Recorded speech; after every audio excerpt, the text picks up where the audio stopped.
Today's guest is someone who understands high performance better than most. He's represented England in rugby sevens, was a 2023's WUMA kickboxing champion, and built a recruitment career that took him from associate consultant to managing director in just 4 years.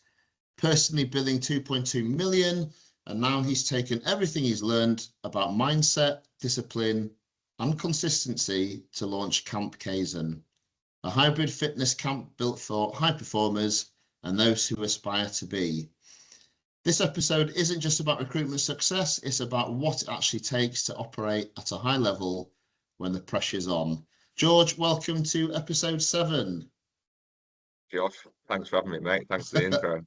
My absolute pleasure. Let me start with, we've known each other, well, during your recruitment career of 4 years for sure, but going from associate to managing director at such a speed is very rare. Share what you did differently in year 1 that most recruiters don't. Yeah, I'd say moving into recruitment straight from university, I was well aware that I was joining like a meritocracy. Most recruitment companies are these days, where your success is directly correlated to your billings and how well you conduct yourself in the office. So I pretty much knew from day one that if I was going to accelerate my progress as a recruiter as much as possible, I was going to need to basically double my output to the next best person in the company. That was basically my goal from day one.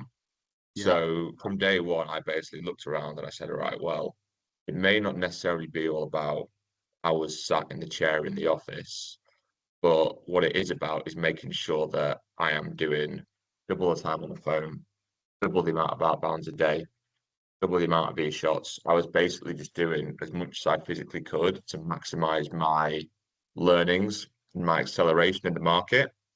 And sometimes, yeah, that may have been earlier starts, later afternoons, later nights in the office. But that basically meant that I was at a position where I was a fully qualified 360 biller within 2 months. Because I put in that graph, whereas other people were taking it easy, I was not messing around. I was getting the time on the phone and I was making it happen pretty much. And I basically took that work ethic and I basically never let it go. So you see a lot in recruitment, people who maybe they have a really successful first year, maybe a really successful second year, and then maybe they drop off a little bit. They make a bit of money. They might be top biller. They might have 1 or 2 clients who they're pretty cushy with. You tend to see them drop off. They'll start to leave work early. They'll start to go for nice meals and beers and all that kind of stuff. And I never lost that the hardest work in the room mentality. And that allowed me to keep on building and keep on rising the ladder pretty much, because my performance continued to improve. Better I got, I was able to get more efficient I got, I still kept on putting in the hours. So every single hour of work is probably much more valuable than when I first started. Hence why I was able to continue to succeed and build more year on year pretty much as I got more management responsibility as well.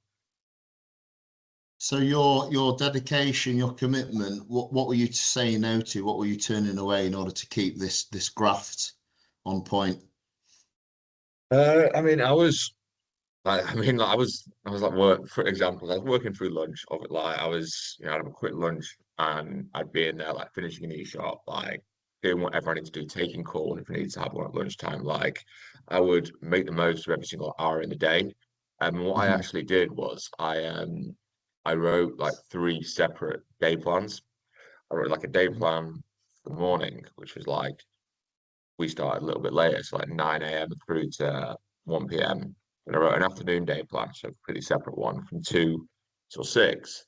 And I'd take myself to Waitrose for a sandwich, and then I'd do a 6:30 till whenever. So basically and that ultimately meant that there were engagements after work that I'd be turning down, engagements at lunchtime that I'd be turning down, because I was very much aware that I didn't want to be a busy fool in recruitment. You hear of a lot of people saying, I was there working till 10 p.m. last night. What's going wrong for me? I'm well, you're scrolling through TikTok till 10 p.m. every night. You know, you're not actually doing anything. Yeah. So I was very much like, you'd never hear me bragging about staying late or working extra hours because I didn't care about what anyone else thought. I only cared about my results, which came from maximizing the time that I was in my office, working on my own business, as I called it, which was fundamentally my desk. So turned down, yeah, I turned down a bit. I sacrificed a bit in the first couple of years in order to make success out of it, but still had a great time in London, you know. Thursdays, Fridays, Saturdays for class. Make up for it at the weekend, hey? Exactly, mate. Exactly right. And at what point did recruitment stop being a job and more about being a performance game for you? Ooh, I mean, day one, I'd say, like literally Really? straight away, I saw the opportunity. I mean, it actually started when I had my interview. It was with Jack Galanders, who's obviously Yeah. managing director and part owner of CMC right now, a good Yeah. company. And Shout out to when Jack. yeah, shout out Jack Galanders. Yeah, he's in Dubai right now. Definitely, I know Did he'll be his watching this. They're watching this back. half marathon every week, isn't he? Yeah, he is. Fair play to him. Fair play to him. So I saw that he bought a flat, and I thought, geez, Yeah. you know, if he can do that, that's the evidence of what can be achieved. And did it in, you know, the space of like 3 years maybe. So I basically came in from day one, and I was like, well, obviously this is a job, yeah, but I've got the framework here to succeed. I'm clearly moved into a business which is situated within a strong market. The market conditions are great. There's no excuses for me not to succeed here. Mhm. So if I take the training which I got given from, you know, G&E and Imperial, which was really good, and apply it, outwork everyone else, then that is a guaranteed recipe for success. So from day one, it was kind of like I didn't really see it as a job, I guess, in my life. I've never had a job if you look at it that way. I saw it more as Yeah. a sport. Yeah. Saw it as like, all Interesting. right, what am I going to do? How can I maximize my output? How can I tick all these boxes, follow this framework to be successful? So it's more like an equation as opposed to like an actual job. And obviously the results sort of snowball from there. Yeah, well, talking of results, 2.2 million in personal billings. What actually drove that number? Good question. So I think it's a combination of two things really. The first thing was like what I've been talking about so far, which was just like the work, I'd say like the insatiable work ethic. Like if you, I mean, there are some I could find like what my phone time was like back in the day, but I was absolutely hammering it, like literally getting after it so because I could see what was capable on the other side. I could see what other people were doing. I wanted to get there so quick. So I was super motivated to, you know, to get after it every single day. And obviously it's not just phone time, it's e-shots, it's getting your outbounds out, it's making sure that every single day you're doing some candidate generation, you're doing some business development, and you know, you're not leaving yourself short anywhere. So there was that work ethic, which is essential to any recruiter. But the thing that kind of pushed me to the next level, I think, quite quickly was I was always like quite commercially minded, looking for the next opportunity. So I was the first person in Imperium in our market to move regions. So we always worked on the West Coast. I was like, well, I had a candidate that wanted to relocate to the East Coast, and I was like, what? Why would I not try and Yeah. get him in with some clients over there? And everyone was like, well, you know, give it a go, be careful, yada yada yada. So I did that. You know, I did that, and I made that my like last third of the day sort of like project. So I had my safety net, which was like the West Coast in the day. That was where I'd be billing. Then I had my third section of the day, which was like a bonus 4 hours that no one else was basically working in, or I could be building out a new market. So I was looking into new markets. I was being commercially minded, but I was never sort of losing sight of the money maker at the same time. Mhm. And basically that was kind of how I continued with my career. Like I built, I'm sure we'll get onto this in a minute, but I built a team around that business model where, you know, we consolidate in a certain market and then we move into a new one. We don't move into a new one until we can make sure that we've got a recurring revenue model in that existing market, and so on and so forth. So those are the two things really. It was just consistent hard work and never losing sight of that because most recruiters do. Yeah. Like they really do. Like, Consistency. seen it so many times before where people start building, even if they have like one big month, there are people in my team that had a great month. And I looked at them and I was like, not send a single frigging flipping language. You're not sending a single email all week to a candidate. What you've got to keep this moving. So it was that work ethic, but there's also being commercially minded and looking for the next opportunity to make money in the market, pretty much. And that was kind of underpinned by, I was always thinking, what are other recruiters not doing? That was kind of always in the back of my mind. It's like, what's Jack Yolanda's not doing? Because we worked together and I admired him a lot. So I was thinking, right, if he's not doing that, we know where the recruiters are, so I'm going to go and give that a go. So you've always got to look for the opportunity, pretty much, where you can be pioneer and make some good inroads into a new market. So there are loads of them. And when you brought people into your department, yeah, what you could see was happening is they'd come in and very quickly they were billing within weeks. Yeah. And there was roles coming in, there was a process to follow, and you were very keen on, right, guys, this is how we're going to do it. It might not be what everyone does in the company, but this is our blueprint. Well, that must have been something you put a lot of thought into in order to have such success as people came through so quickly.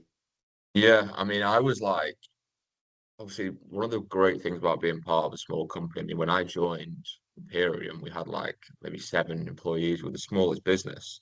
Yeah. And like, I think Jack was the first manager in the company. Yeah, before that, it was just a flat structure. So I quickly realized that, like, if I was going to be successful, I needed to kind of like forge my own path as well. So what I basically did was, I mean, I was top biller in my first full year. So I joined in July, like billed like 80K till the end of the year, just as you do, like, and then my first count of the year, I billed like 520K. So I was top biller, and then basically off the back of that, I was like, all right, I know how to do this now. I really do believe that I have a good idea of what's going on. I'm going to basically build my own personal playbook, which, don't get me wrong, It wasn't perfect to start with, but it evolved, it got better, and I basically just passed that down to anyone in the team that I managed. I said, look, this is how you do it. This is how I do it.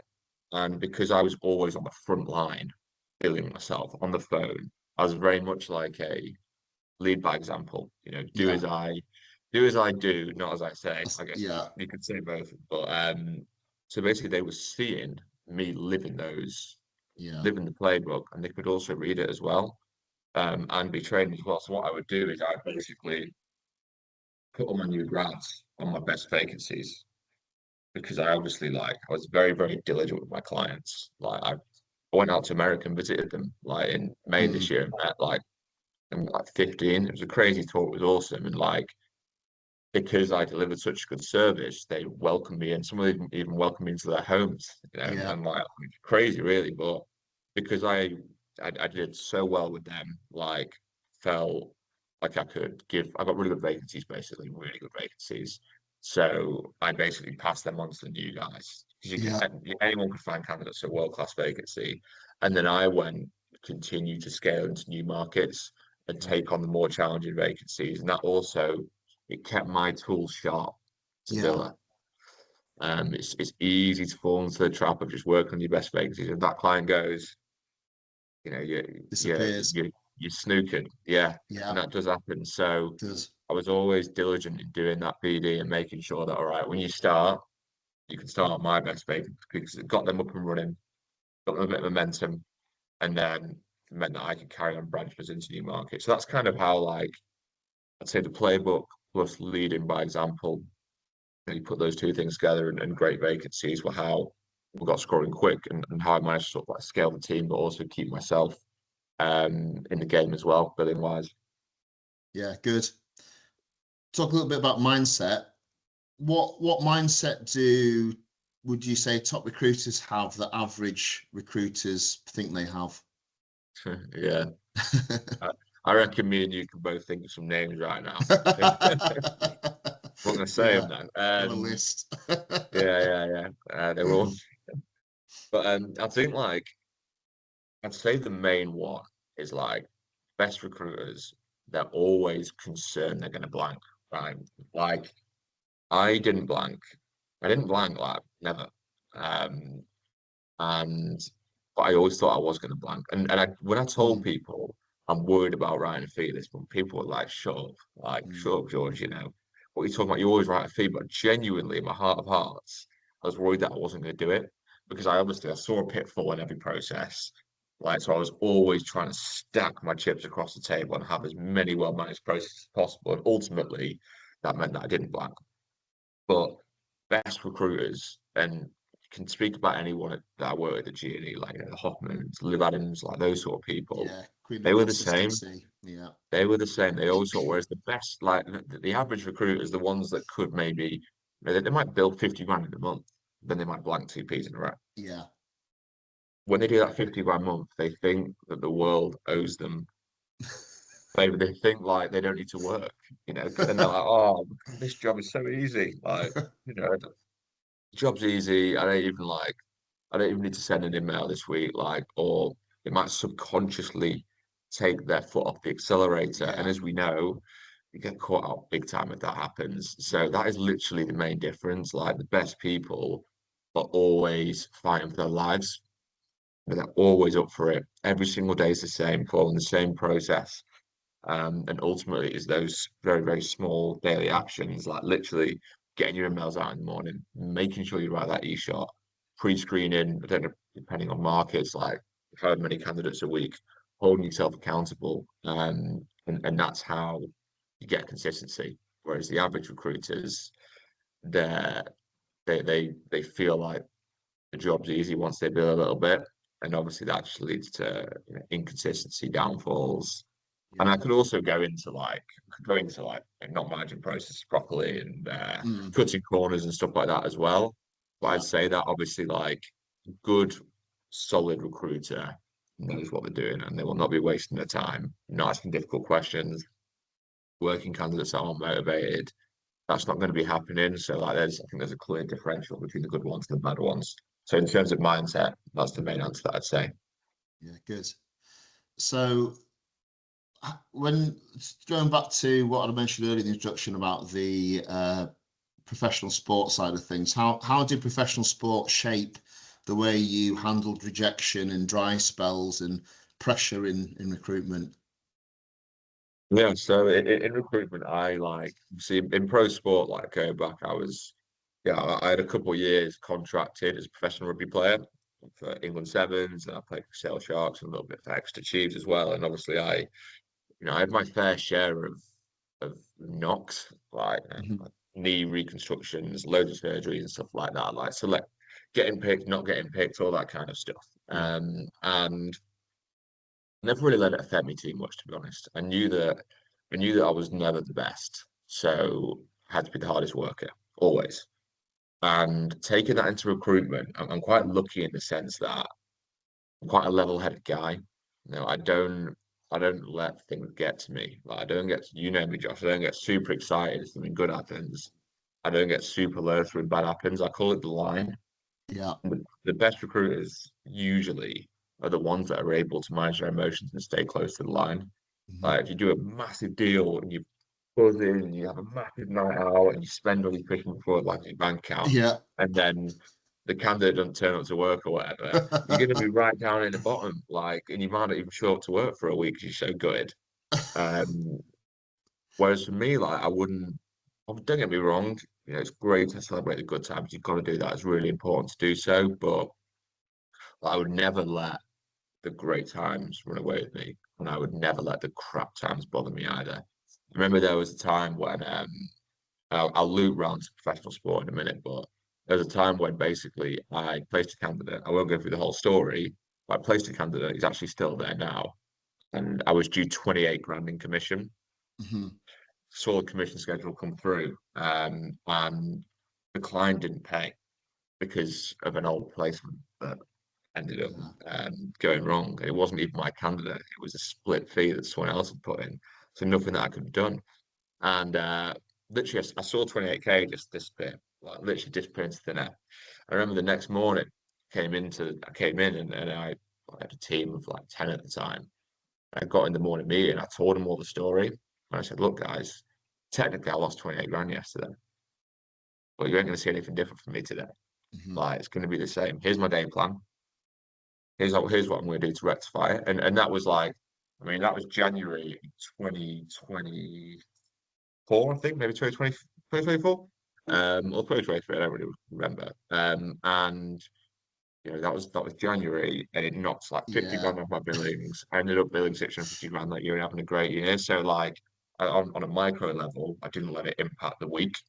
On a macro level, I went and had the best year that I've ever had in recruitment at the back of, you know, what could have broken a lot of people in January at P1 at the start of the year. So like I never let like failure or massive success get to me. I always really, really stuck to the process and say that's what like professional sport taught me the most. And just like training and life in general was like, if you have a process that works, shut out the noise and just stick to it. And you literally can't go too far wrong, basically. And yeah, that's pretty much the main message I'd say from pro sport, really. Yeah, so important. You just go again, dust yourself off, and the next day is another day. Literally, mate. Literally. Let's talk about Camp Kaizen and why this exists and what it's about. From what you've touched on there and the mindset that we've talked about, at what point did you realize performance in business and performance in fitness are basically the same conversation? Straight away. I think straight away. Like I remember when I moved to London to university, it was quite a hard decision to stop playing rugby. I had a few offers to play like in the championship and stuff like that, but my heart wasn't in it anymore. So I immediately pivoted to kickboxing. I was like, all right, I had a couple of people in my family who are black belts and who've done it. So I was like, you know what? I'm gonna start kickboxing. I'm not gonna stop till I get a black belt. So I started, and I think it took me like 2.5 years to get a black belt. Then I started competing in the national championships, yada yada yada. And immediately there was structure in my life. There was structure in the office. There was structure outside the office. If I had a terrible day, I'd go do kickboxing and my head would be clear. You know, no matter what happened, I wouldn't go hit the bottle. You know, I wouldn't go like eat 2 tubs of Ben and Jerry's or Domino's. Maybe there's a place for that. You know, I don't know. But if I had a bad day, a good day, the outcome was the same. So basically, like I realized that high performance in and out of the office are the same thing. You know, like in the office, all the best people that I've seen coming through the business in recruitment generally, they have, pardon my French, they got their shit together outside, off the pitch. They've got their shit together on the pitch, and that's just the way it is. Yeah. They're usually in the gym before work. They're usually first into the office. They're usually training. They've got a goal outside of work. They've got a good structure, and that makes life a hell of a lot easier for them when they're in the office, because this job is hard enough, let alone if you're like hungover out and you've got no structure outside of the office. So pretty much, mate, I knew straight away that I needed to make sure that I had my stuff together. I called it off the pitch and on the pitch. That's always what I called it. So people in my team will know that. And yeah, that you couldn't separate two. And that's obviously where, for me, like I was going away on weekends to the Lake District, to the Peak District, to go and basically remove myself from London, because like the week was intense. You know, I was working super long hours, like really, really getting after it, taking calls whenever I needed to, literally. And the weekends were just my opportunity just to completely reset and train and just immerse myself in like, you know, the mountains and the cold water and all that kind of stuff. And that's obviously, those were the early days, Kaizen, basically back in 2022, really. So why Camp Kaizen? What does continuous improvement really look like in real life? Not on LinkedIn, a LinkedIn post. Yeah. So I think I chose like Kaizen very intentionally. Like there are so many people in this day and age looking for hacks and quick tips and things that are going to change them overnight. And it's funny because there's so many direct transferables to sales and business. as there is to fitness, health, and well-being, like, outside the office. So the two literally like are married together, like literally. So Kaizen is like intentional, continuous improvement over a long time. So what I'm about and what we're about are like small, easy to implement changes that you can make daily that are going to make you a better person in the long run. They're going to make you feel better. They're going to make you perform better in work, and ultimately going to change your life in the long term.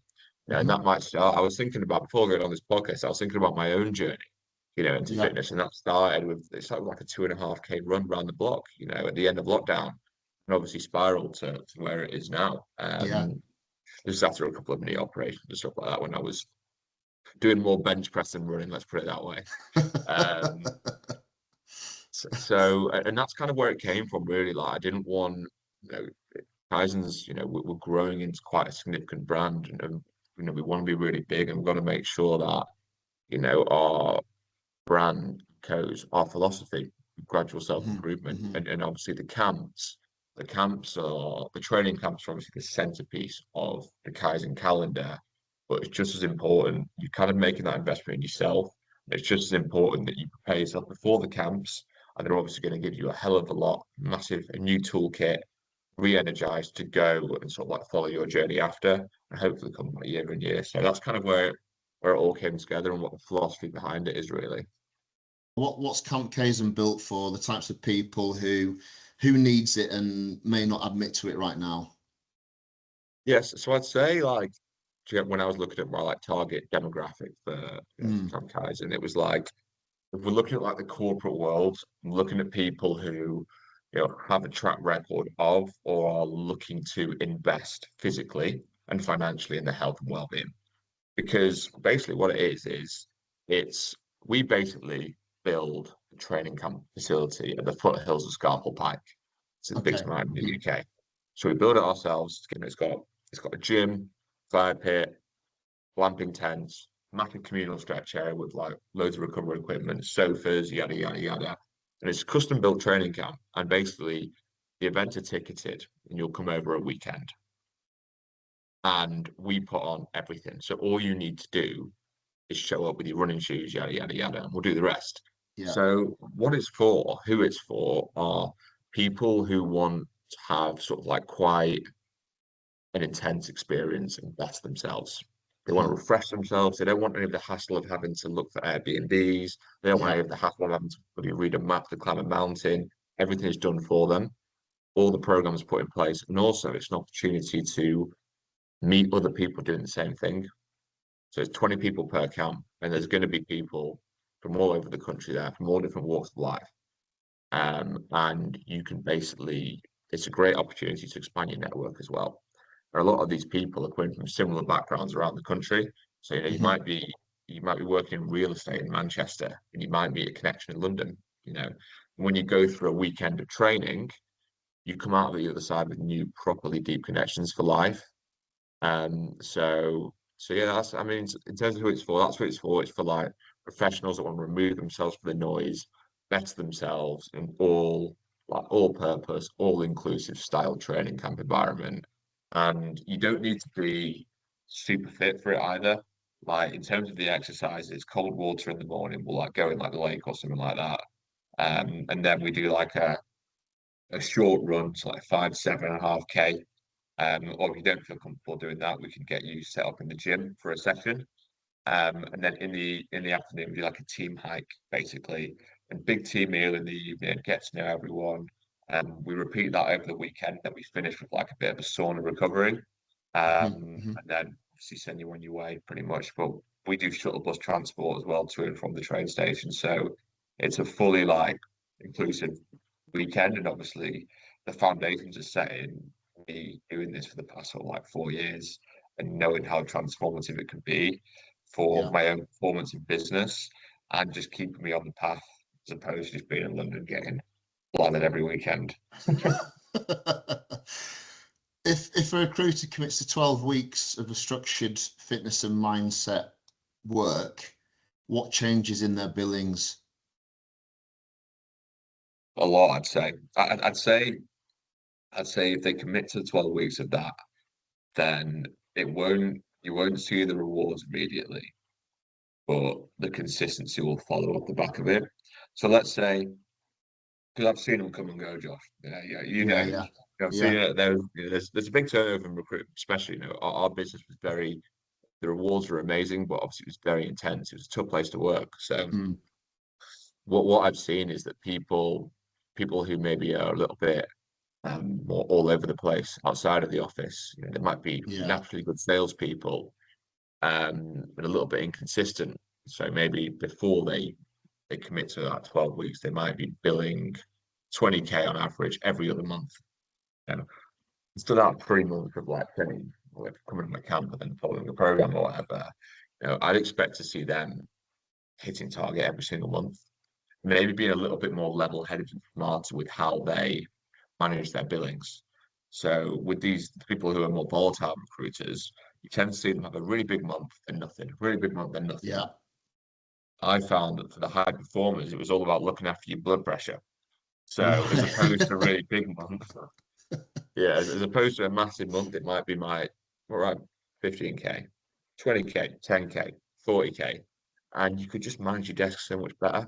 And when you have that clarity of thought outside the office, which solid routine and a solid training program gives to you, then decisions become a lot easier to make in the office. And I found that, like in my new line of work that I'm in now, where I'm working 7 days a week, like I still have a beer every now and again. I'll go, might be a mate's birthday or whatever, and I'll sit down on my laptop to work the next day. And I feel like I just don't know how to make a decision. I won't know where a file is on my laptop or whatever. And I'm like, geez, this really does negatively impact you. I'm not saying don't let your head out. I think it's really important to do so and actually take a break from time to time. But geez, once you've got that routine, you fit and fire, and you sometimes can feel quite unstoppable in recruitment. It's a great place to be. So so interesting. Yeah. Thank you, George. I just want to open up to our audience for questions. Mo, hi Mo. Curious to know, George, about your experience of building a team and what you think was the biggest factor to producing high performance or high performing individuals within a team without having them relying on you. Yeah, good question. I'd say, Mo, it starts with who you hire. Got to interview right. So like you've got to ask the right questions at interview. So in order to build a sustainable team around you, you need self-starters basically. There are those, you can hire people that are going to be 180 billers forever, but that's not, in my opinion, how you scale a team. The way you scale a team is you hire people who can become 360 billers in 6 to 18 months. Then they start managing people. They start managing people using the model which you gave them. So everyone in the team is singing from the same playbook, the same hymn book or whatever. So hire the right people, and we could go into what questions to ask at interview and that sort of thing that I used to ask, but didn't always work. Unfortunately, I wish I knew exactly how to get the right people on board. Because sometimes you never know. But once you've got the right people in your team, it's very, very important. I said this before, that you lead by example. Lead by example, because I always sat in the middle of my team. Even when we got up to like 15, even when I was running a business, when we had like 25 people or whatever, sat in the middle of the room. I was always on the phone. I was always on the front line. And when I first started, my laptop wouldn't disconnect from the flipping charger. So if it did, it would die. So I had to take Teams calls in the office in front of everyone, like out loud. So like I was really, and I do that when I was running the business. I was taking Teams calls in the office so people could like hear me living and breathing my recruitment philosophy. And it meant that they just learn organically and naturally from the way that I did things. It obviously kept me sharp as well, kept me billing and doing well. And it just meant that like when the people that I managed became managers themselves, we were all singing from the same hymn sheet, mate. And that was definitely like the main reason that I believe I built such a good, solid team very, very quickly, pretty much. Nice. And just a follow-up question, what kind of traits do you look for when you're hiring, or when you were hiring for individuals to join your team? Yeah, so I need evidence of two things. I need evidence of high performance somewhere in their life. They don't have to be a professional sportsman. If they've got a black belt, hire them, by the way. Doesn't matter what martial art, they've got a black belt, always hire them, because it means that they've had to show discipline and consistency for a long time to get there. So that's take them. But they need to be able to evidence like some sort of high level mentality. It could be anything. But then they also, you need to try and find some like evidence of them recovering from adversity somewhere, anywhere. And because if they can't evidence a time when they've come back, pulled themselves up from the gutter and come back better, and you need like a physical story, then they cannot prove that they're going to be able to succeed in an environment where they will get knocked down. And also, a question that I used to ask everyone, I'd say to them, work hard or work smart. If they answered work smart, I wouldn't give them a job. Yeah. So that was the question I used to ask. Maybe I probably missed out some good people from that, but so I wouldn't take that as gospel. Yeah, no, that's it from me. Thank you. Thanks, Mo. Anybody else want to? Hi, Beth.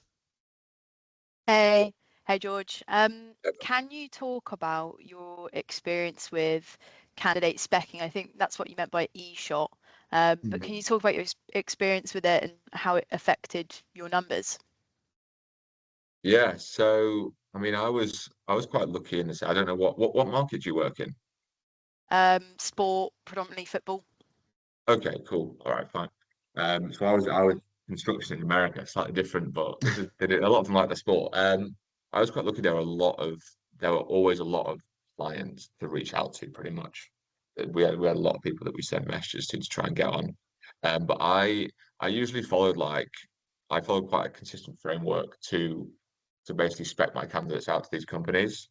So first of all, I mean, you see a lot of people like sending fake candidates and like all this kind of, I didn't believe in that at all myself. I always tried to work with integrity where possible in recruitment, which I know is quite rare this day and age.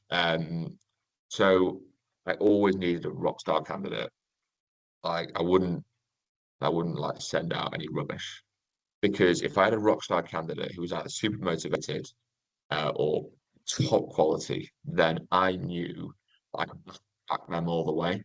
And that basically gave me the confidence to email a load of presidents, email a load of CEOs, and actually pick up the phone and call them, because I believed so heavily in my product that I would literally go to war for them. Yeah, I'd run through a brick wall for this candidate because I believed in them so much. Find that if you prioritize lower quality volume when it comes to specking candidates out to potential clients, then it can actually have a negative impact. So it can kind of tarnish your reputation a little bit. And then when you do have that rock star candidate, you are picking up the phone to that president. He's like, oh, it's Beth again. She called me 20 times this week. Hang up, you know. Whereas if they get one call from you every month or once in a blue moon, you're like, this is the one. Probably going to believe you a lot more. And obviously the same goes for emails. You're spamming their inbox with rubbish. When the good one comes along, like they're not going to know. It's like, boy, you're quite wolf, isn't it? So that's what I'd say. Like I always work with integrity and made sure that I was bringing my best to the market. And don't get me wrong, you can still place to like 5, 6, 7 out of 10 candidates. You've got a vacancy or whatever.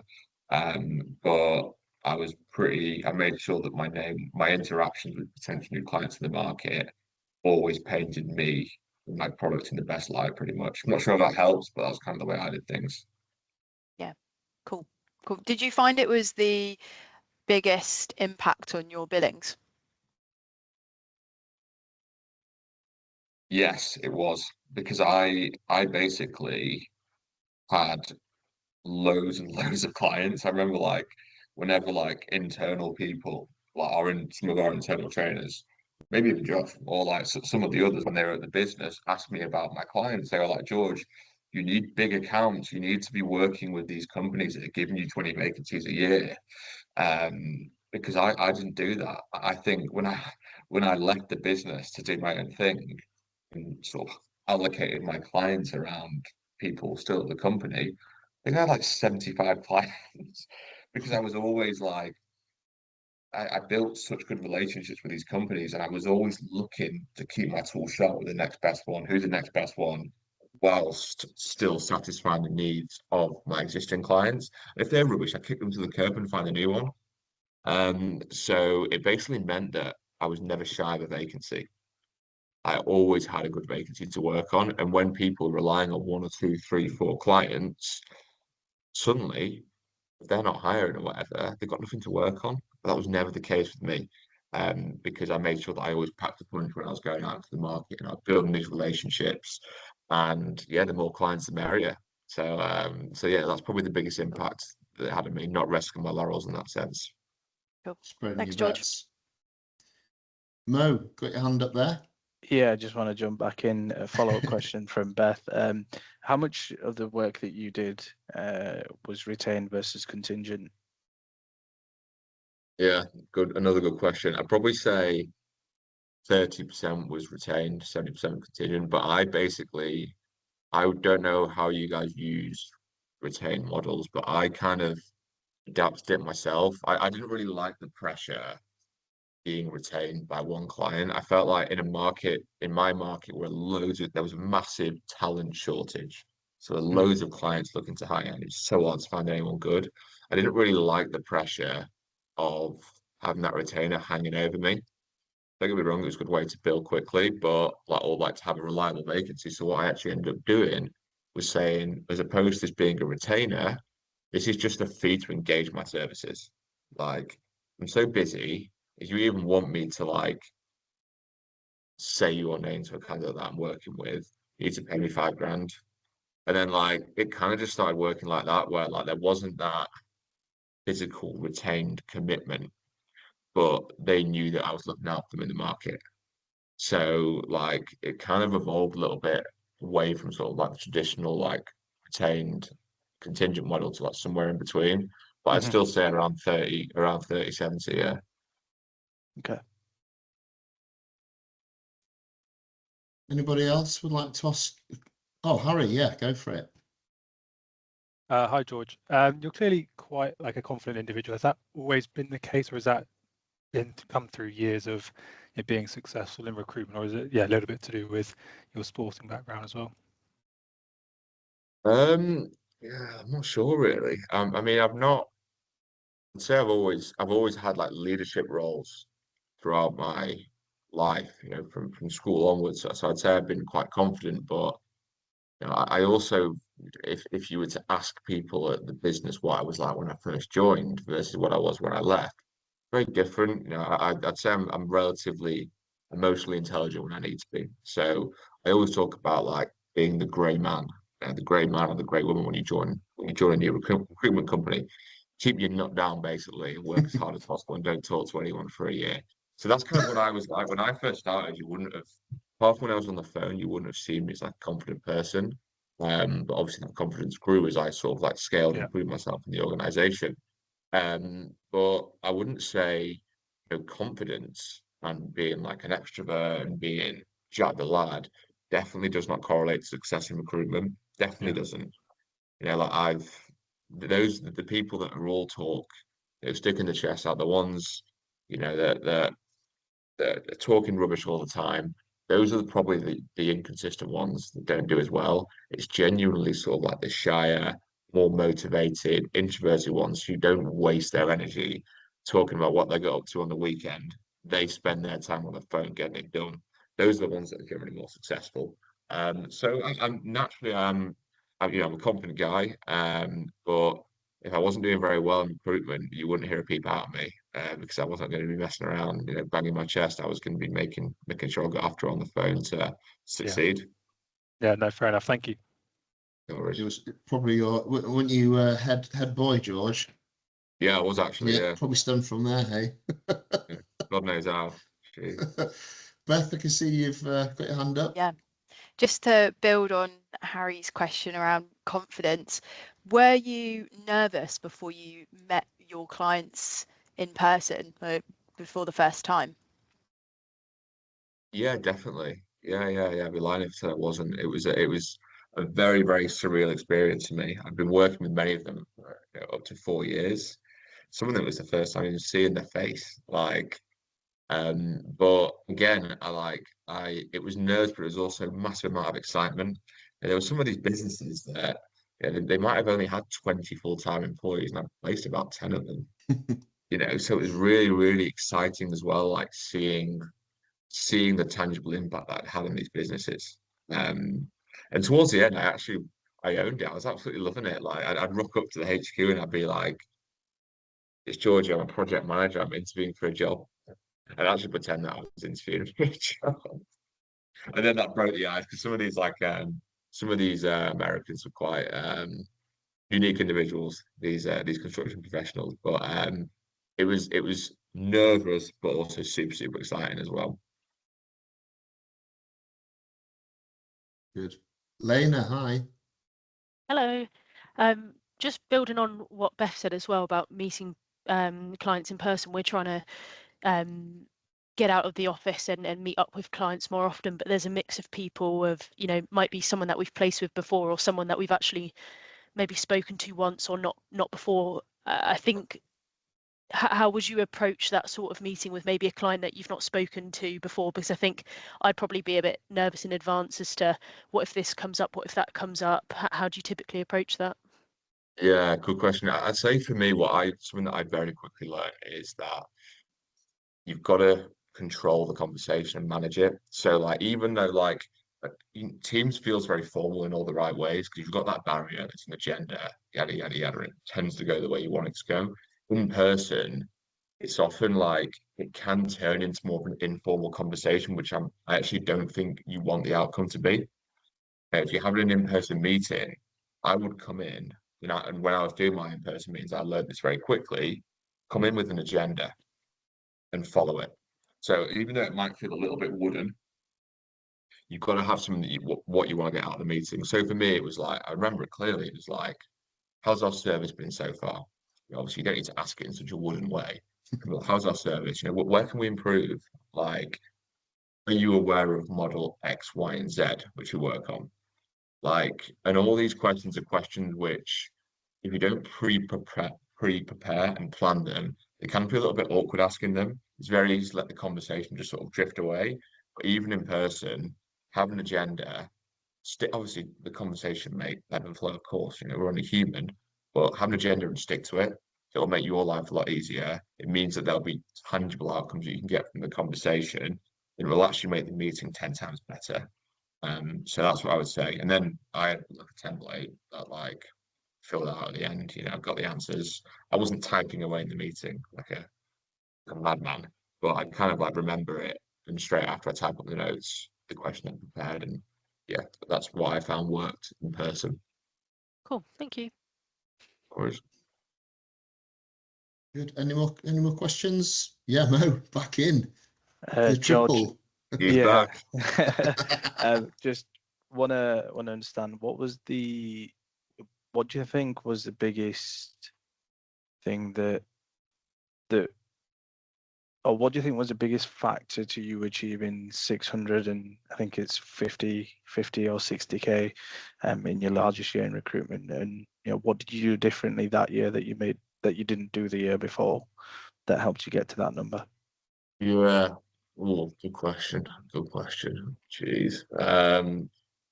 I mean, there's always an element of there's a small element of luck. What I say is you've got to give yourself, you've got to make your surface area as large as possible in order to attract luck. You need luck to hit you at every single angle.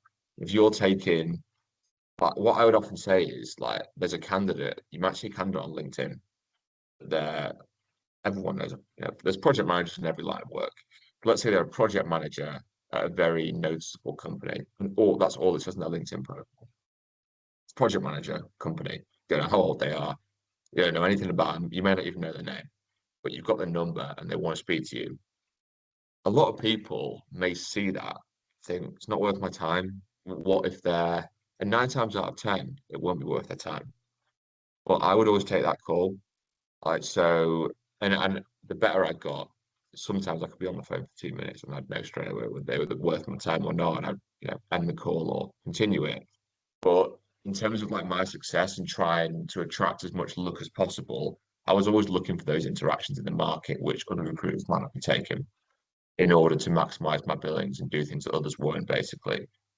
So in my best year, like the difference between I was always very consistent with my annual billings. It was somewhere between 550 to 650 for like 4 years. So the difference between that may have been like 1 or 2 extra placements or placing 1 extra executive or whatever. So there was no major differences, and that was my peak year because I didn't have a huge team. You know, my team was maybe like started off at 2 and finished at like 6 that year. After that, the team was like double figures, and you know it was getting serious after that. So my billings unfortunately dropped to about 550 grand. So yeah, not the best. Appreciate that. Thanks, George. No worries, mate. Helena. How did you find balancing actually like resourcing, filling roles with new business and trying to win new work? I mean, I struggled like everyone, you know, like everyone does. Think I got pretty good at picking up when a good vacancy is a good vacancy. Like I wouldn't, you know, it would take a lot for me to like dive in fully to a new company I just met. So I'd say in answer to your question, I've just been thinking about how to answer it. Now I know is it all came down to time management, right? So it came down to time management. So basically, I would have my money making clients, and if they had vacancies for me, I'd either be hammering them, and literally, I had a spreadsheet for like all of my vacancies, and in the spreadsheet, it had all the steps that you had to do in order to fill the vacancy. Simple as LinkedIn message, LinkedIn recruiter, text, call, email.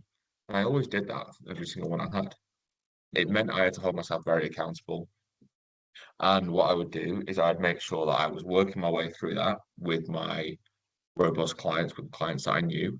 And then once I'd done that, I may be able to execute that in one morning.